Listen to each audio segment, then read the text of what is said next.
ইরানের শাসন পরিবর্তনের ইস্যু আবারও সামনে আনতে পারেন ইসরায়েলের প্রধানমন্ত্রী বেনিয়ামিন নেতানিয়াহু।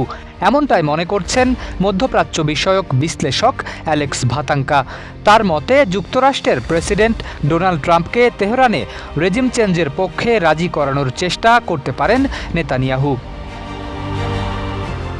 আল জাজিরাকে দেওয়া এক সাক্ষাৎকারে অ্যালেক্স বলেন, ট্রাম্প সম্ভবত সেই পথে হাঁটতে চাইবেন না, কারণ যুক্তরাষ্ট্রে ইরান যুদ্ধ এখন রাজনৈতিকভাবে খুবই অজনপ্রিয়।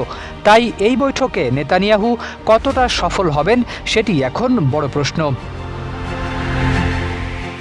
বিশ্লেষকদের মতে অতীতেও ওয়াশিংটনে ট্রাম্প ও নেতানিয়াহুর একাধিক বৈঠকের পর ইরানকে ঘিরে উত্তেজনা বেড়েছিল।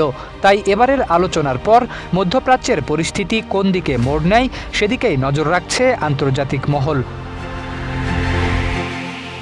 অ্যালেক্স ভাতাঙ্কার দাবি, তেহরানের সঙ্গে ট্রাম্প প্রশাসনের সমঝোতা স্মারক নিয়েও অসন্তুষ্ট ইসরায়েল।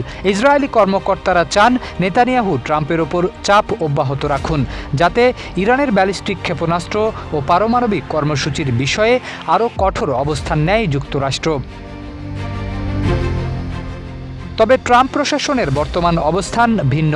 তাদের মতে সরাসরি ইরান দখলের সিদ্ধান্ত না নিলে সামরিকভাবে যুক্তরাষ্ট্রের করার মতো কিছুই নেই, আর এমন কোনো পদক্ষেপকে এই মুহূর্তে বাস্তবসম্মত বলেও মনে করছেন না অধিকাংশ বিশ্লেষক।